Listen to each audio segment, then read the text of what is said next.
नमस्कार मित्रों, दैनिक मानस .com की तरफ से आपका स्वागत है। मित्रों, दिल्ली के मुख्यमंत्री अरविंद केजरीवाल ने शनिवार को नए अनलॉक प्लान का ऐलान करते हुए कहा है कि राजधानी में सोमवार के आगे भी लॉकडाउन जारी रहेगा, लेकिन काफ़ी रियायतें दी जा रही हैं। मुख्यमंत्री अरविंद केजरीवाल ने कहा है कि कंटेनमेंट जोन के बाहर स्थित बाजारों और मॉल्स को ऑड इवन के आधार पर सुबह 10 बजे से शाम 8 बजे तक के लिए खोला जा रहा है। वहीं स्टैंड अलोन दुकानें सातों दिन खुलेंगी। मॉल की दुकानों पर भी ऑड इवन लागू होगा। तो आइए जानते हैं इसी खबर के बारे में विस्तार से इस वीडियो में। मित्रों, सब्सक्राइब करें दैनिक मानस को और दबाएं इस घंटे को, जिससे आपको हमारी सभी वीडियो सबसे पहले देखने को मिलती रहे। मित्रों, बता दें कि मुख्यमंत्री केजरीवाल ने निजी दफ्तरों को 50% क्षमता के साथ खोले जाने की अनुमति दे दी है। वहीं जरूरी सामान की दुकानें रोज खुलेंगी और दिल्ली मेट्रो भी 50% क्षमता के साथ शुरू की जा रही है। सरकारी दफ्तरों में ग्रुप ए के अधिकारी 100% और बाकी इसके नीचे वाले 50% अधिकारी ही काम करेंगे। जरूरी सेवाओं में लगे 100% कर्मचारी काम कर सकेंगे। मित्रों, बता दें कि दिल्ली में पिछले 24 घंटों में करीब 400 केस आए हैं और पॉजिटिविटी रेट भी घटकर करीब 0.5% रह गया है। इसे देखते हुए ये कहा जा सकता है कि स्थिति अब काफी नियंत्रित, और इसी को देखते हुए दिल्ली सरकार ने बाजारों को फिर से खोलने का निर्णय लिया है। मुख्यमंत्री अरविंद केजरीवाल ने कहा है कि कोरोना के खिलाफ दिल्ली ने अपनी लड़ाई पूरी मजबूती के साथ लड़ी है और अब वक्त अर्थव्यवस्था को धीरे धीरे फिर से पटरी पर लाने का है। सबको नमस्कार। दिल्ली के अंदर अब धीरे धीरे कोरोना की स्थिति बेहतर होती जा रही है। उसी को देखते हुए पिछले हफ्ते से हम लोगों ने अनलॉक करने की प्रक्रिया शुरू की थी। ये ज़रूरी है कि अगर कोरोना की स्थिति बेहतर हो रही है तो अर्थव्यवस्था को वापस पटरी पे लाना भी बहुत ज़रूरी है। पिछले हफ्ते हमने कंस्ट्रक्शन वर्कर्स और फैक्ट्री, ये दो सेक्टर्स खोले थे। पिछले एक हफ्ते से कंस्ट्रक्शन एक्टिविटीज़ और फैक्ट्री दोनों खुले हुए हैं, लेकिन कोरोना की स्थिति अभी कंट्रोल में है। पिछले 24 घंटे में लगभग 400 के करीब केस आए हैं। 500 से भी कम हो गए अब केसेस। 400 के करीब केसेस आए हैं और 0.5% के करीब पॉजिटिविटी बची है, संक्रमण दर बची है। तो स्थिति काफ़ी कंट्रोल में है और भगवान करे ऐसे ही कंट्रोल में रहे। तो ये वाला जो लॉकडाउन पिछले हफ्ते ऐलान किया था वो सोमवार को सुबह 5 बजे तक है। उसके आगे भी लॉकडाउन जारी रहेगा, लेकिन काफ़ी सारी और एक्टिविटीज़ में रियायत दी जा रही है, उनको खोला जा रहा है। एक तो जितने बाज़ार हैं, मॉल्स हैं, उनको खोला जा रहा है ऑड इवन के बेसिस पे, कि आधी दुकानें एक दिन खुलेंगी, आधी दुकानें दूसरे दिन खुलेंगी, आधी दुकानें एक दिन, आधी दुकानें दूसरे दिन। 10 बजे से सुबह 10 बजे से शाम को 8 बजे तक दुकान नंबर के हिसाब से, ऑड इवन के हिसाब से दुकानें खोली जाएंगी। दूसरा, जितने दिल्ली में सरकारी दफ्तर हैं, उन सरकारी दफ्तरों में ग्रुप ए ऑफिसर्स जो हैं वो 100% काम करेंगे और ग्रुप बाकी उसके नीचे वाले जो हैं वो 50% काम करेंगे। लेकिन जो एसेंशियल सर्विसेज में काम करने वाले कर्मचारी हैं वो 100% काम करेंगे और हर एचओडी डिसाइड करेगा कि किसको एसेंशियल सर्विस कहना है और किसको 50% करना है और किसको 100% करना है।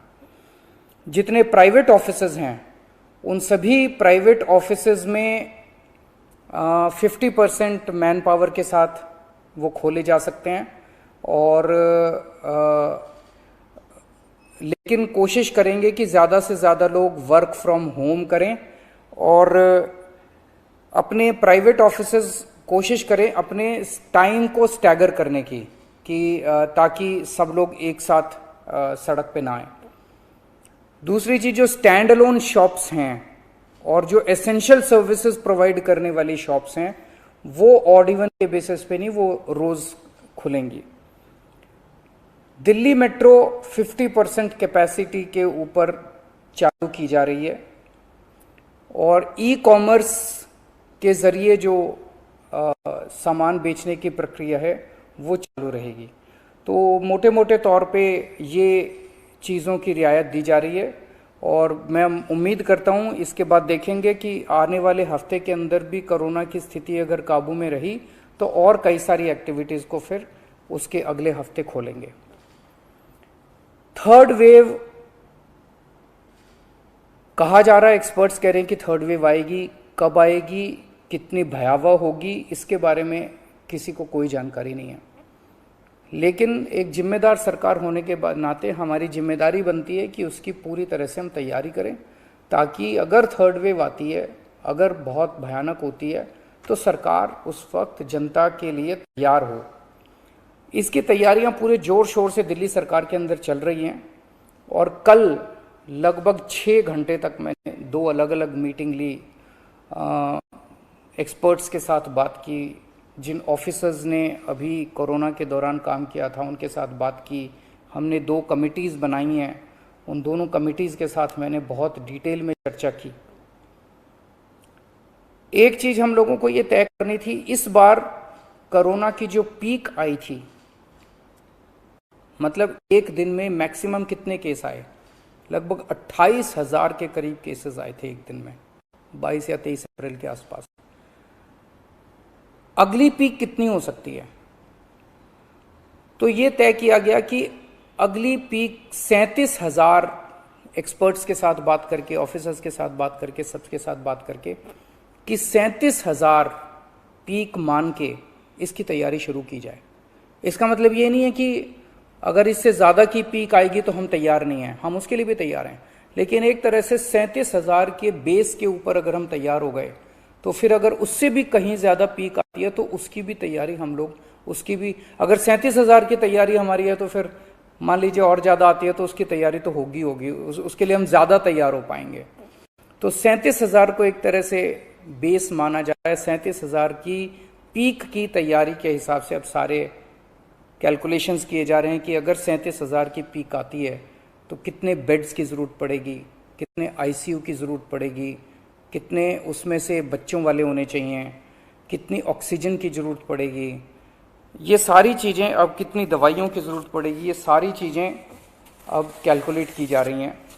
एक पीडियाट्रिक टास्क फोर्स अलग से बनाई गई है।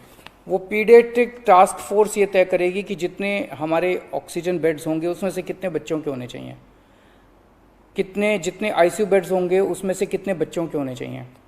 जो बच्चों के होंगे उसके लिए फिर अलग किस्म का सारा इक्विपमेंट होगा, उसका अलग किस्म के मास्क होंगे, अलग किस्म का ऑक्सीजन का मास्क होगा, उसकी सारी चीज़ें अलग होंगी।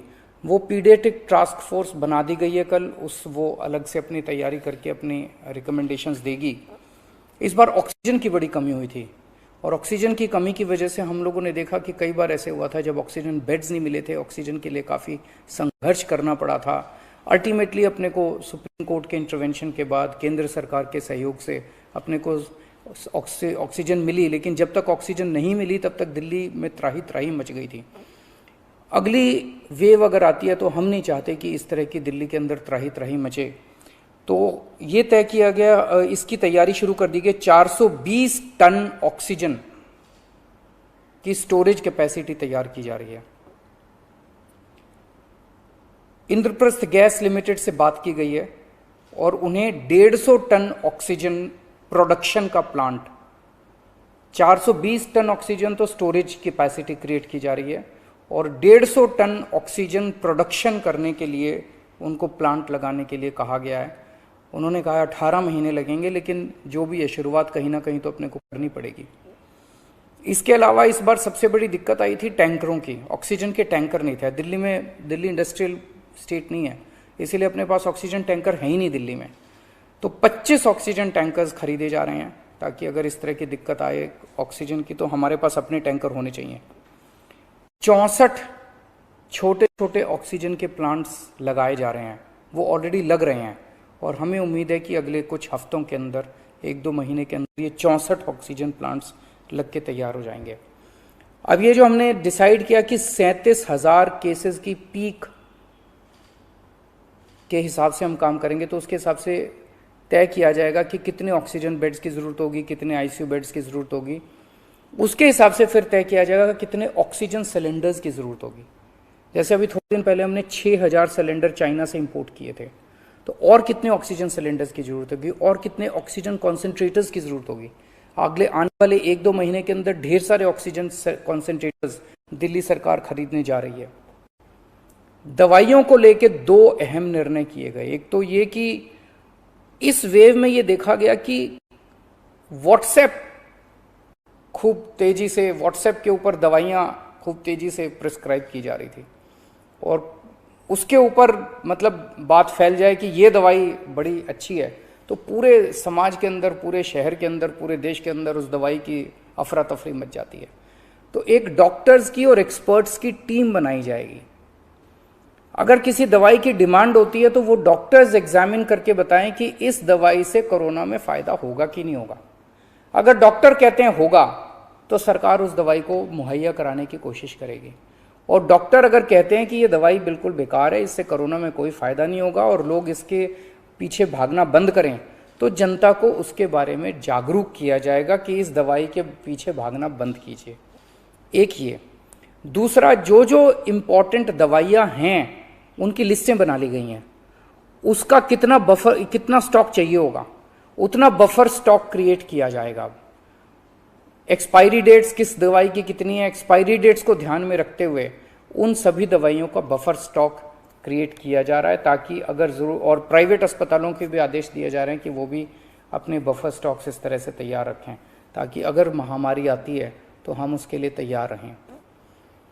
इसके अलावा 2 जीनोम सीक्वेंसिंग लैब्स बनाई जा रही हैं LNJP हॉस्पिटल में और ILBS में, ताकि हमें भी पता रहे कि दिल्ली के अंदर जो भी वेरिएंट आ रहा है वो वेरिएंट कौन सा वेरिएंट है, पुराने वाला है या कोई नया वेरिएंट आ गया है, और हमें इस बारे में क्या एहतियात बरतने की ज़रूरत है, हम एक्सपर्ट से पूछ सकते हैं। तो ये बहुत सारी चीज़ें कल चर्चा हुई, ये कुछ चीज़ें मैंने आपको बताई हैं और आपको यही आश्वासन देना चाहता हूँ कि आपकी सरकार पूरी तरह से 24 घंटे लगी हुई है इसमें। मैं उम्मीद करता हूँ कि अब कोई तीसरी वेव नहीं आनी चाहिए, उसके पहले हम कोशिश करेंगे अपने लोगों को वैक्सीनेट कर दें, लेकिन अगर तीसरी वेव आती है तो लोगों को तकलीफ़ नहीं होनी चाहिए। इसके बारे में हम पूरी कोशिश करेंगे। नमस्कार। अगर आपको ये वीडियो पसंद आई हो तो नीचे कमेंट के माध्यम से हमें बताना न भूलें। अगर आपको ये वीडियो न पसंद आई हो तो भी हमें कमेंट के माध्यम से बताना न भूलें कि आपको इसमें क्या पसंद नहीं आया, और हमारी इस वीडियो को लाइक और शेयर करना भी न भूलें। हमारी इस वीडियो को देखने के लिए, अपना कीमती समय देने के लिए आपका धन्यवाद। शुभ दिन।